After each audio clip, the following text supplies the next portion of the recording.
Hey up, Rock God 2004, back with another video for you. I haven't done one of these for a while, and I've had a couple of people say, like, when you can do your next one. So I thought I'll do one now. This isn't everything I've watched. I've just picked about 10 or so, I think, of ones I've watched over the past sort of month or so, or whatever. So yeah, this is what I've watched lately. I want to start with this one. You Were Never Really Here, starring Whacking Off. Dirty bastard. Disgusting.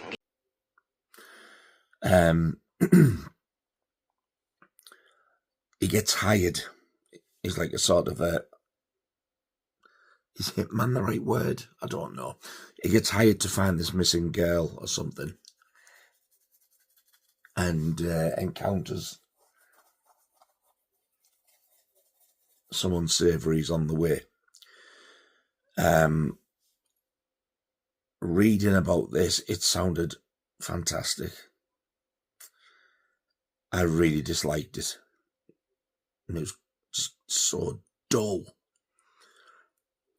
Yeah, there was violence in it, but the film itself was just an absolute bore. I didn't like it at all. It had no... There was just nothing to it. And when it ended, I was like, that was shit. Yeah, I was very disappointed. I won't be watching that again.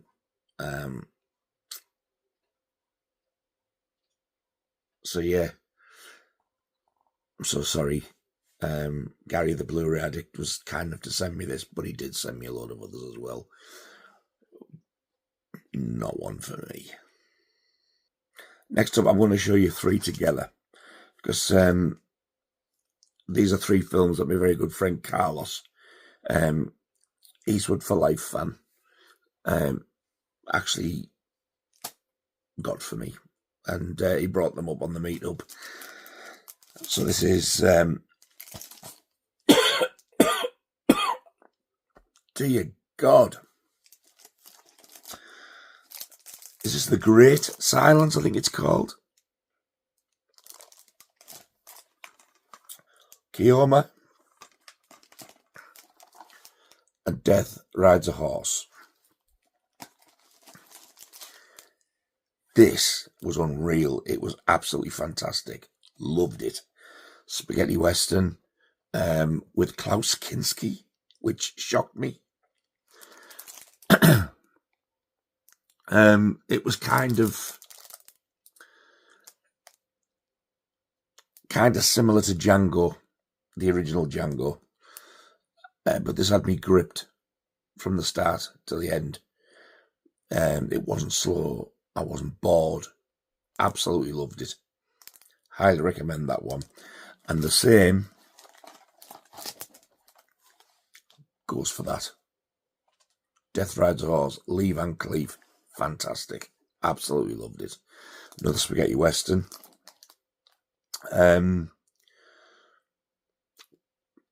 It's always like a kind of a similar storyline, isn't it? Where there's like, it's either a bounty hunter or somebody's out to look for another one, or they go to fight the gangs who've like run down a town which is full of law-abiding citizens.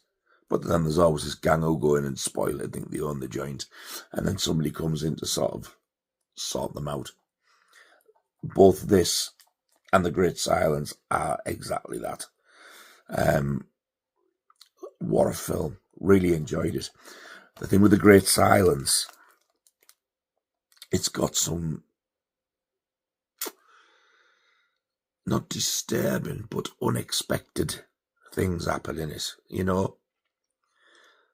You think, nah, they're not going to go there, and you go, oh my God, they fucking did go there. It's quite bleak in parts, but it's what a film. And Keoma, and I think that is actually the guy who played Django.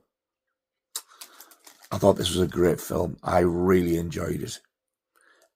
In the same vein, I like these two better though, but this was still such a good film. I think this one's just come out as well. However,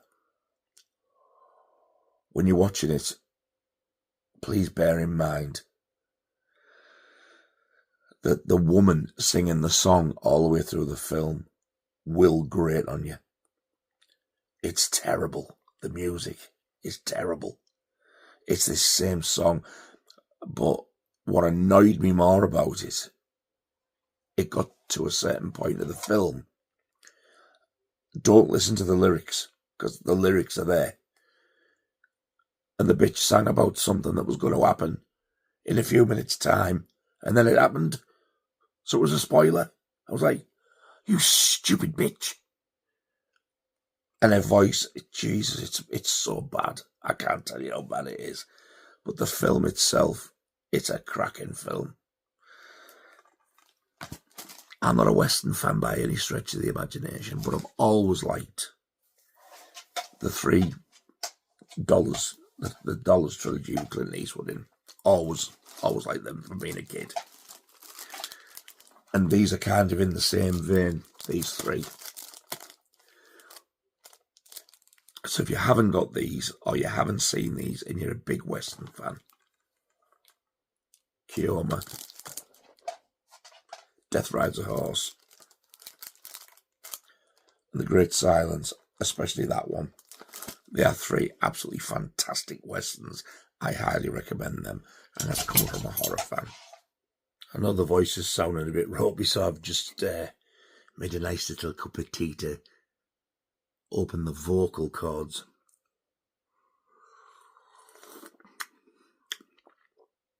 Oh, that's hot. Anyway, next up, I watched Righting Wrongs. Actually, I watched Above the Law, which is the American, I suppose, normal standard release. I didn't know what to expect from this. I got this off my very good friend John Hall. When I bought those films off him, the John Carpenter ones and the few others, he shot this one in as a bonus for me, bless him. He said, give it a go, and I was like, it's martial arts and Cynthia Rothrock. Oh my God, it was fantastic. I loved it. What a film. There's 3 cuts of this, and I just went for the shorter one with the English dub, just to see if I liked it first. So I will definitely be watching the other 2 cuts, because there's a longer one, and apparently there's one with like a more... what's the word I'm looking for? It's not a happy ending kind of thing. This is far from happy ending as it is anyway. My first ever watching of any Cynthia Rothrock film. My God, she can move, can't she? I did notice one thing what she does that really pisses me off, because it's it goes to show what a shit actress she actually is. But when she's talking to people, she does this a lot. Don't you? And you're thinking, nobody talks to anybody like that in real life, but the way she's doing it. And I'm just thinking, put your finger down, you stupid bitch. I wouldn't dare say that in front of her, because she'd knock shit out of me. Like, my God, can she shift? The basic story is there is a judge coming out of a court, and there's a Chinese guy next to him who, I didn't read anything about it, watch it, but this lad ends up being the main character, and he's fucking amazing. And he's giving him a little lesson, having a little talk, and you can see that this young guy looks up to this judge fella a lot, and he's full of respect. He's actually one of the attorneys. That's it, the young lad. And the judge gets shot. These people, it's like all planned and that. And he is out to find out who this is, and he wants to get even for them. But my God, This is so entertaining. What a film. I loved it. Absolutely loved it. And I really thought I was going to hate it. I was getting ready to part ways with this until I watched it. Oh man, I really highly recommend this. I know there is a lot of people out there. I've heard them talk about this type of stuff, and I've had a lot of people speak very highly of Cynthia Rothrock. She's not the greatest actress, don't get me wrong, but my God, she was fantastic in this. Watching what she is capable of, I'll be honest, it blew my mind. I didn't expect it at all. I was sat watching them. As soon as the action, like the martial arts kicked in, I was like, holy shit, where'd that come from? Now, when I say normally that martial arts crap, it's not stuff like this, because this is like a police story, like a crime story. When I say I'm not interested in martial arts, it's like the ones that are set like old time type of thing, old time, like China and Japan or whichever country they come from. I've never know which is one of the two or both. You know, where they're old fashioned dressing, and it's set like a sort of a period piece, and that I'm not interested in. But if somebody said if like it didn't make it look like a martial arts thing on the cover, and somebody said, "Oh, that's a good film, watch that," I would like, wow. So honestly, John, thank you so much for including this in my my first package that I bought off you, and you've done me a huge favour. Thank you so much, mate. I really do appreciate it. It's a beautiful thing as well. It's got it's Vinegar Syndrome, the hard box booklet, and an inner slip before you finally get to it. Beautifully packaged. And I was very, very pleasantly surprised. Righting Wrongs and the UK or US cut of it above the law. Highly recommended. Get your hands on this if you can.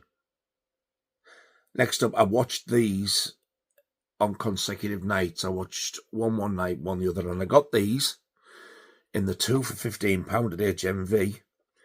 Massive, massive thanks to my very good friend Sammy G, stinging and a minging in the area, because he absolutely, I couldn't find these, and he just went, brought me one, and they went, there's one. I looked all over, couldn't find the other one,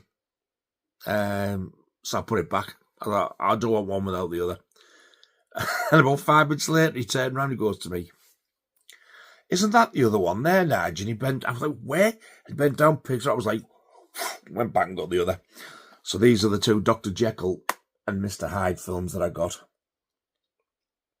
Now, years ago, when I got the DVD box set with them both in, I was always drawn, probably because my mother was a big fan of him, to the Spencer Tracy one. And I do remember when I watched them thinking, yeah, the Spencer Tracy one was definitely the better one. However, now I'm old and I've got more patience and I don't go on my phone while I'm watching films, I think I actually like this one better. The Frederick March one.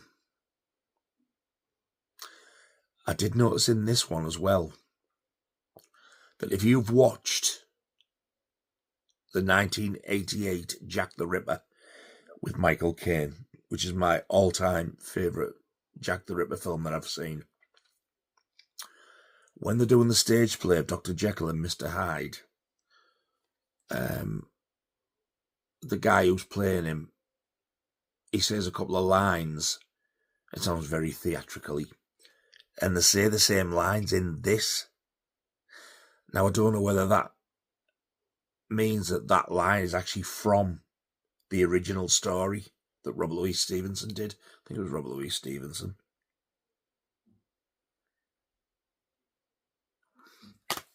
I knew I'd have to buckle and put my gigs on. Yes, it was. I'm wondering if those lines are actually in that story, because it was in that film and it was in Jack the Ripper. but it wasn't in the Spencer Tracy one. The Spencer Tracy one was a little bit longer, just a little bit more drawn out, but honestly, both of them, absolutely brilliant films. Loved them. I've always been fascinated with the old Dr. Jekyll and Mr. Hyde story, and it always for me, it ties in with Jack the Ripper. I don't know what it is. I just always find them similar, like he's good 1 minute, then when he drinks the stuff, he turns into this thing and he's exceptionally dangerous. But these are both absolutely fantastic performances. Spencer Tracy, I think, was probably the better actor. And the makeup that he has on in this is minimal. But Spencer Tracy acts better. This one, that's the makeup, and he is hideous. I'm not taking anything away from Frederick March at all. He is a great actor in this. But Spencer Tracy, for the acting, he definitely steals it. Both very enjoyable, and it's close, very close. But I think I like this one better this time around. But if you want to see either of these, honestly, I recommend both, because it doesn't feel like you're watching the same film twice. You can see the similarities and stuff like that, but they're not identical. But I do highly, if you like your black and white films, I highly recommend them, like the old classic black and white films. The Frederick March one was from 1931. Wow. And the Spencer Tracy one was 1941, 10 years later. Which is very interesting. They're both Certificate 12.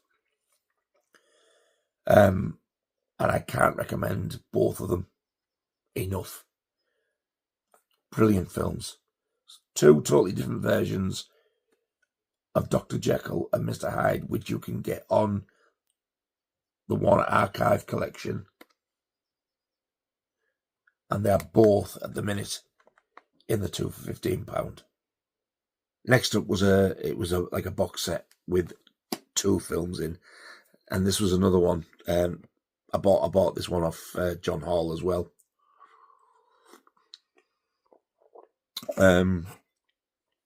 I didn't know what to expect. I just know they were both basically giallo films. My God, these were so enjoyable. I loved them.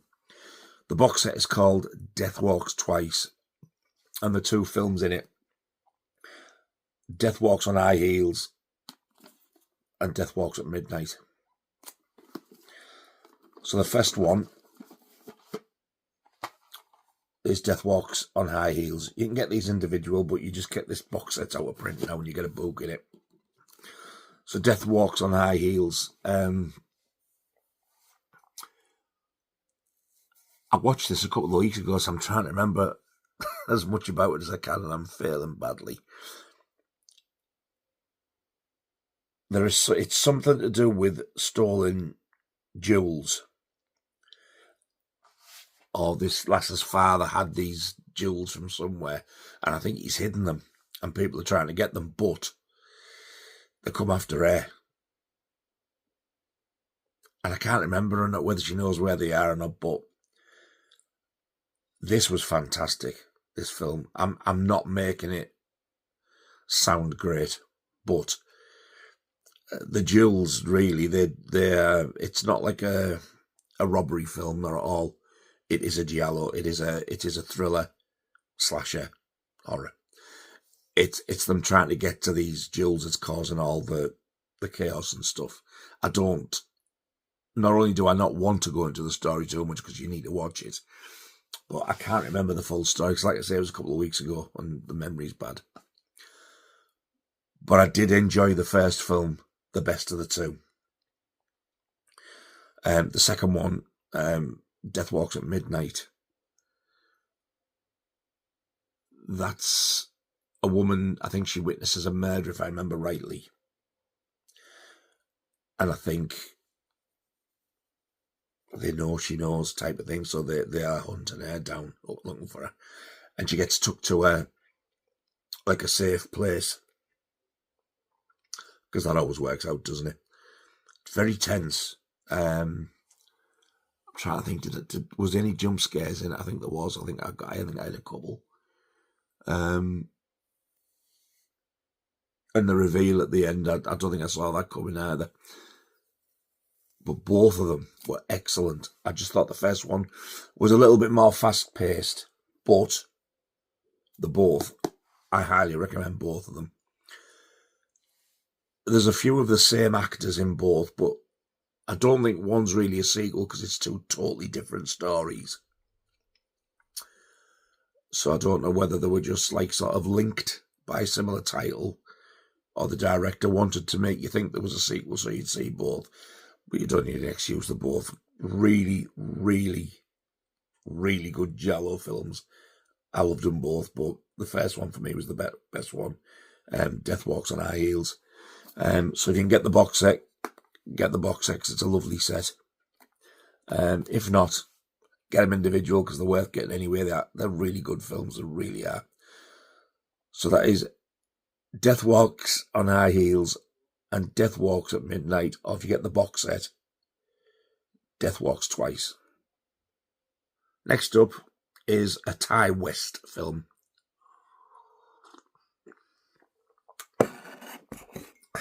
I was so excited to see this because of how much I absolutely loved the X trilogy. I love them all. So this was an early one by Ty West. This is House of the Devil. People were saying to me, you're going to like it, because it's just a great film by him and all that. It was garbage. I didn't like it. I don't know what the hell it was, but I just thought it was cack. Did nothing for me at all. I'm going to even have to read the back because I can't remember a thing about it. I have watched it, don't worry. Was blood curdled night of terror and suspense. Pretty college, blah, blah, blah, blah. Desperate as a cash for a deposit on an apartment. She accepts a babysitting job. That's it. She was a babysitter for the Ullmans and this family who she's baby. You know something's wrong straight away. And it does have a bit of a... Let's just say I didn't like the ending. I did not like the ending. And it was a lot of tenseness with nothing at the end of it. There was some jump scares, I will give it that, but I'm a horror fan and I didn't like it. I wouldn't watch it again. For me, if you want to see a good Ty West film, go to the X trilogy. House of the Devil, unfortunately, not for me. Next, I was watching a hell of a lot of this. I think I've only got 2 discs left out of 31, and that's the Brady Bunch. I watched the entire series, and my God, I absolutely loved it. And then I watched the animated series, which was garbage. But then, as it got towards the middle to the end, I was starting to warm to it a bit. And then when the animated series finished, I was thinking, oh, it's a shame. I was just starting to sort of like that a bit. But it's not great, to be honest. And then after that, I watched... there was a series came out which I didn't know about, and it was when they were all older. It was just called The Bradys, and it was the same format as the Brady Bunch, same house, all with the same actors, except for Marsha. It wasn't Maureen McCormack. It was... Is it Leah Ayres, they call her? She's like the main actress. who plays the counsellor in The Burning. And she plays Marcia, and it wasn't the same at all. But it showed you, like, they were all grown up and with jobs and stuff. It was really good. I enjoyed it. And it makes you think, wow, all the years they did this as kids and relying on the mum and dad and going through the daft little typical kid things of crying and tantrums and crushes and stuff, like, here they all are now adults. And I found it amazing that apart from that one, it was all the same actors. Even Alice is in it, the maid. And then I watched, what else was after that?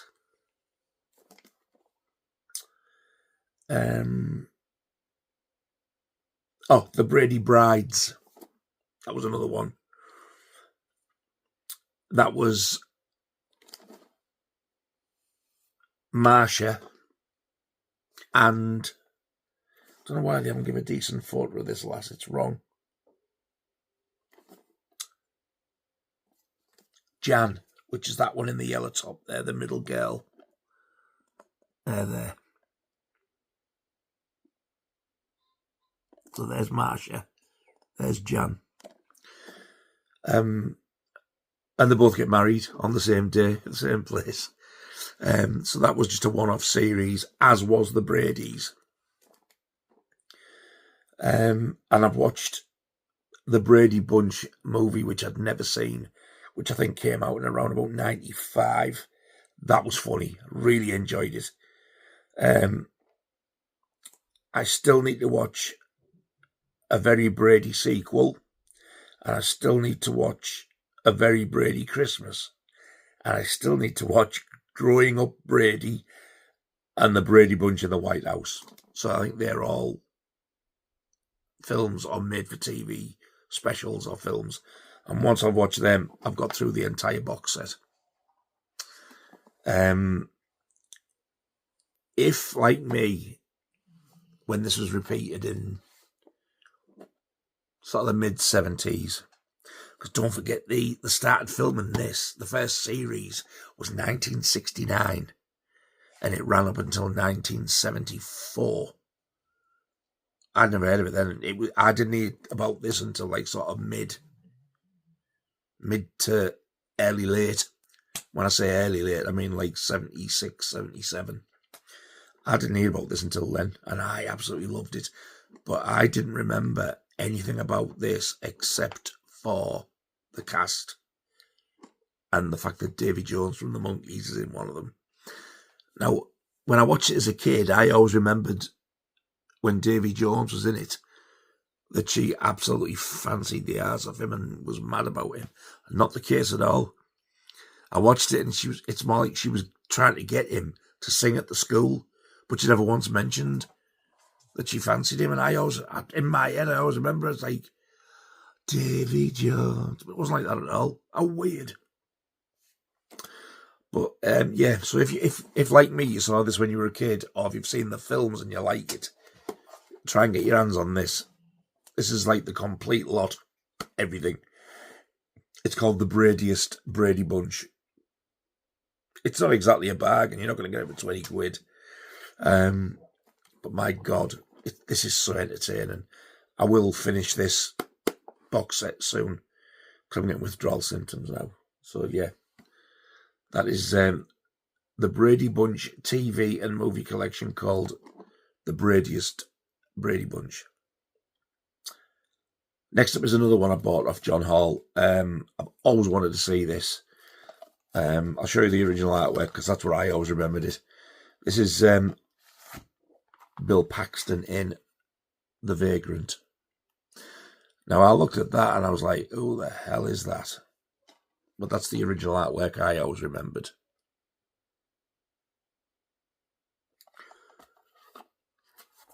But this Vagrant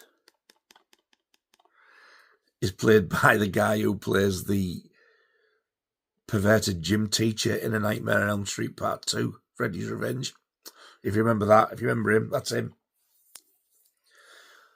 And if you've seen Tales from the Crypt, the series, not the film, the American series, and all through the house, the Christmas episode, where the nutter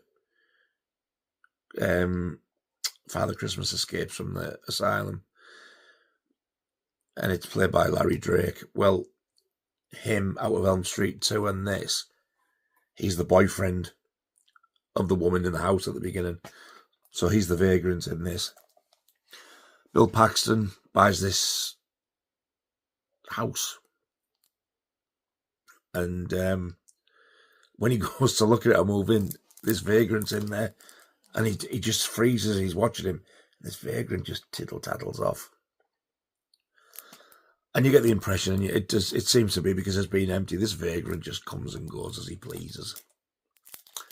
And then he sees him, like he sees Bill Paxton, and he just like kind of really torments him a bit. Not as in physically, but he makes him think he's gone mad. And it's clear Bill Paxton's really scared. Nobody believes him. It's a lot more tongue-in-cheek than I expected, and I really didn't like it, unfortunately. All the time I've wanted to see it, and I was like, God. Some films that are made are like, Jesus, why? And people go, yeah, I love that film, love it. Why? Shit. There's that. Blood Diner. That type of stuff. It's garbage. You do what you want. If you want this or if you like this, fair play to you. But if you want to listen to my opinion, avoid. Right, I've got 2 left. And they're absolute crackers. So this one, my very good mate, Andy, over at Forgotten World of Movies. You cannot get this for love nor money. Unless you get it on the second-hand market for an absolute fortune. So Andy very kindly did a copy of this for me. The picture quality is brilliant. It's like a proper bloom. Big bulbous Bell end. Stupid, cunt, man. It's like a proper Blu-ray. Twilight Zone, the movie. My God, do I love this film. I watched this the other night with Andy, actually. We did a little watch-along. He doesn't like very much the Steven Spielberg story. I think it's called Kick the Can. If it isn't the game they're playing, it's called Kick the Can. But I love it. I love every story. There's 4 stories in this, and you get a nice little intro, you know, like in Creepshow where you get, and Creepshow 2 where you get like a little intro at the beginning. There's one of them at the beginning, and then there's one at the end with Dan Aykroyd. And the one in the beginning is fucking amazing.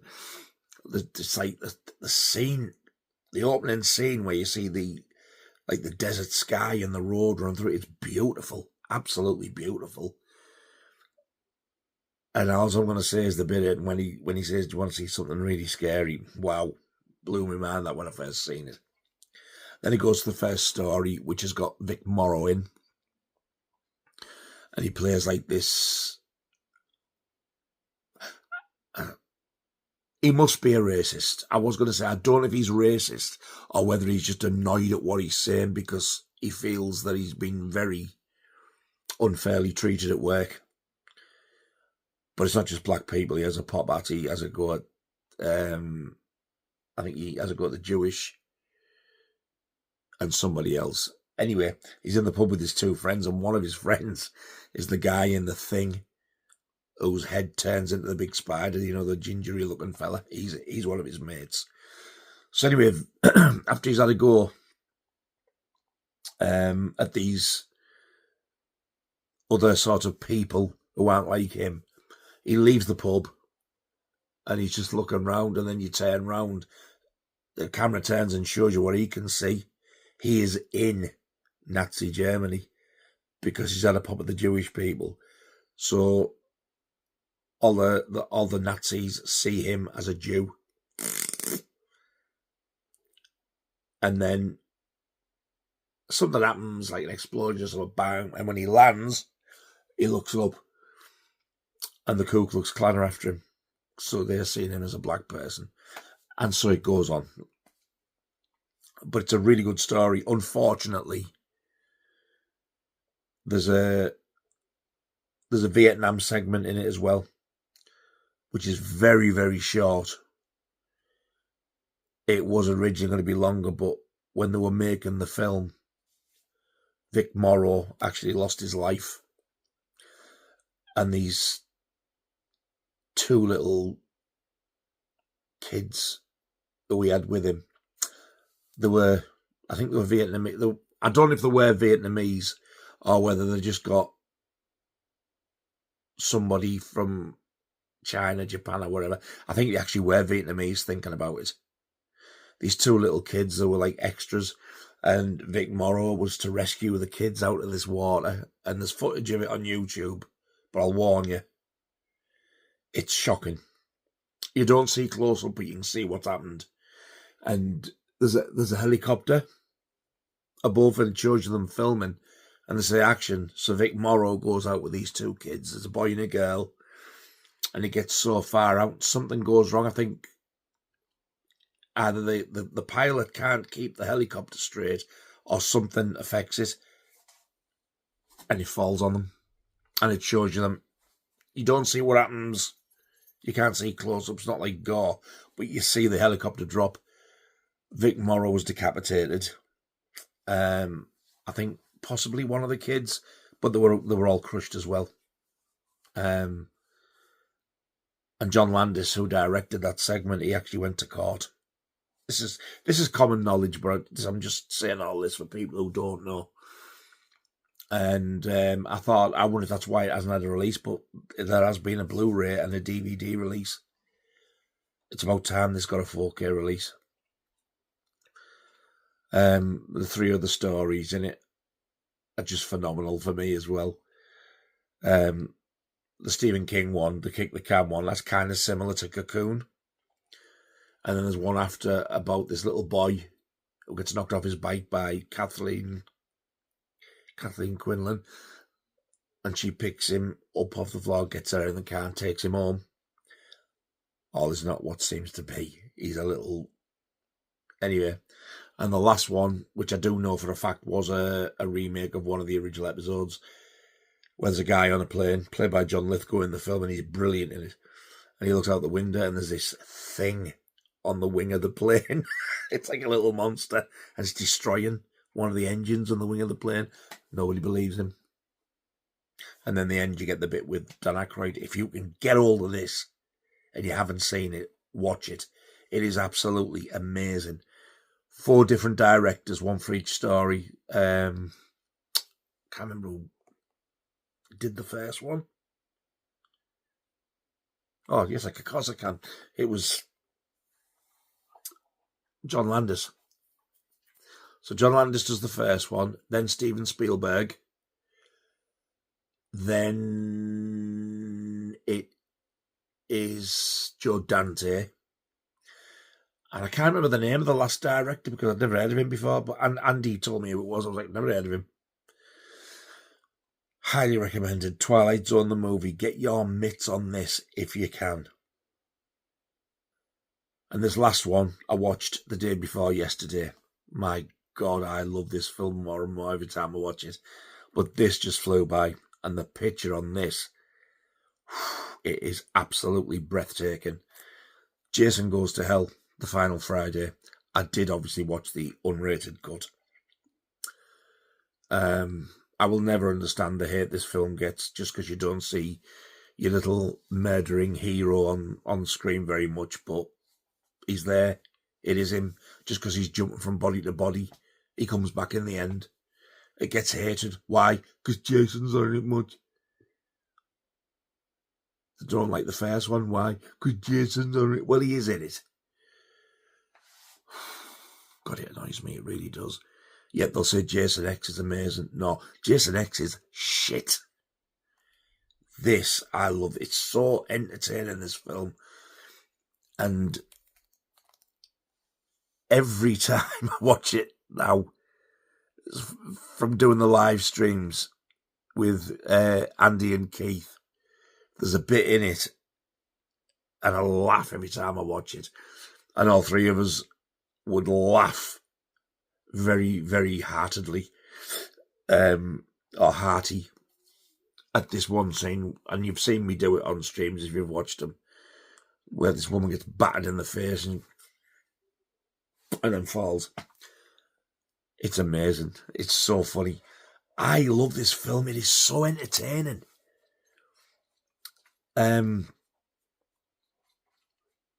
It's probably, for me, my favourite non-Paramount one. I do like it better than Freddy vs. Jason. I definitely like it better than Jason X, and I like it better than the remake. I think I might even like this better than Part 8 as well now, you know. I watched this on my Todd the other night, and do you know what? It's one of the best times I've watched it. I was laughing all the way through it, because there is some funny bits in this. Creighton Duke is amazing. Funny enough, the guy who plays Creighton Duke, the black guy, can never remember the actor's name. He was in Twilight Zone, the movie, at the beginning. When you see Vic Morrow in the pub slagging black people off, there's one of them turns around and says something. It's him who plays Creighton. It's so young in Twilight Zone, but it is him. But this starts off just like any Friday the 13th film before it. Crystal Lake, empty house, a car driving up, woman goes in the house, but you don't know what's happening at the time, and then Jason appears. But then he gets killed at the beginning. I won't go into it, but he does. But his spirit or his soul is jumping from body to body, and there is a reason for it, why he doesn't die. There's a certain way you can kill him.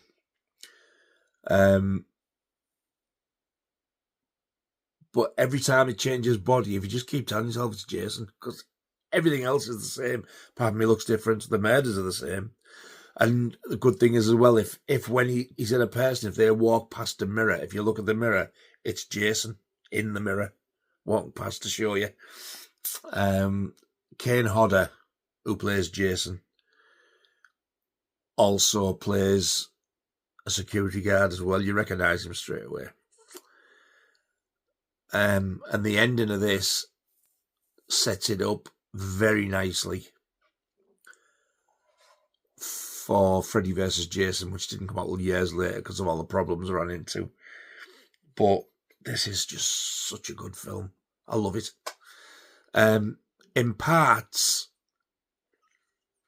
every now and again, it reminds me of one or two of the sort of Halloween sequels, like Halloween 5 and 4. Where it's more likely the woman who plays the main daughter character with the blonde hair. She reminds me of Ellie from Halloween 4 and 5. It's got like a certain feel about it, but it's not like a Michael Myers film at all. But go with it. Just go with it. Don't look too much into it. Just enjoy it for what it is. I absolutely love this film. Jason Goes to Hell, The Final Friday. I nearly forgot one there. I've just spotted another one. Oh, God. About 3-4 weeks ago, I watched this. And this is one of my favourite Universal monster films. I absolutely love this film. I watched The Invisible Man. My God, do I love this film. The opening scene of this, where you see him walking in the snow, you're cold watching it. And he goes into this pub, and everything that happens in that pub is just so entertaining. And then he gets a room and he gets a meal in there. But then he goes into like who he is and what he's doing. He's doing work he's trying to perfect this like sort of art, if you like, of being able to turn invisible. It's the getting back to normal human that he's struggling with. I love this film so much. But for the first time, I watched 2 of the sequels as well, because this is part of that box set. The Universal Classic Monsters box set, with them all in. That's a Frankenstein poster that somebody very kindly sent me, so I just put it in there for keep safe. Keep safekeeping, keep safing. Absolute twat, doesn't know what he's talking about. Absolute bellend. That's what your dumbass get.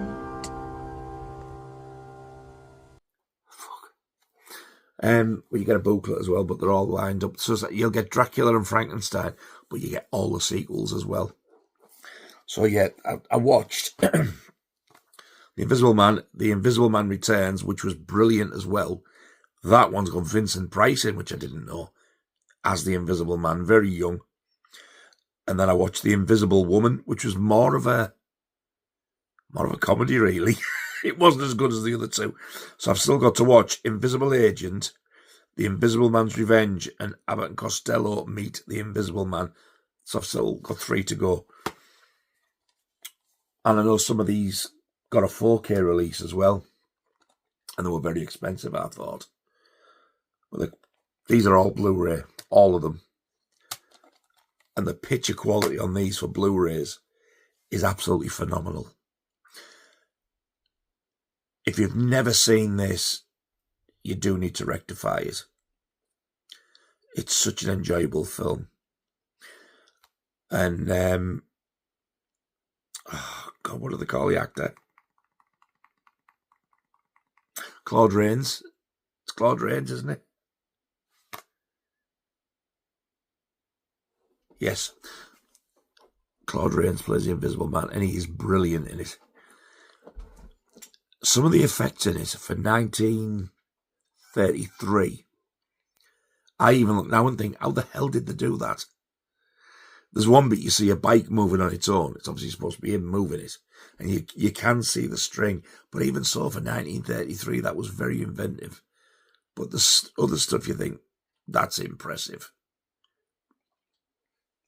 Yeah, it might look a bit dated, but you think 1933. Honestly, it's amazing. I love this film so much. And I loved the Vincent Price sequel as well. And I'm looking forward to watching the other 3 when I get time. So yeah, highly recommended that one. The 1933 original from the Universal Monsters box set. But you can get this on its own. The Invisible Man. So there you go. That's a bit of a chunk of what I've watched the last few weeks and stuff. There's loads of other stuff. I've watched films with Andy and Scott as well, which I haven't included because I can't remember them all, to be honest. And there'd be too many. But if you want me to do more of these, let me know. Because I'm always in two minds whether I should. Because sometimes I watch it quite a lot. I think, oh, I can't bother doing it. And I think, well, nobody's going to be bothered what I watch anyway. So, I mean, genuinely, if you want me to do them, let me know, and I will do some more. It's no great shakes to me if you don't want them. I don't know what you want to watch. But yeah, if you want me to do some more of these, I will do them. We are going to be watching tonight A Fistful of Dollars. Me, Andy, Scott, and Sam, we're all going to watch that together. So I cannot wait for that.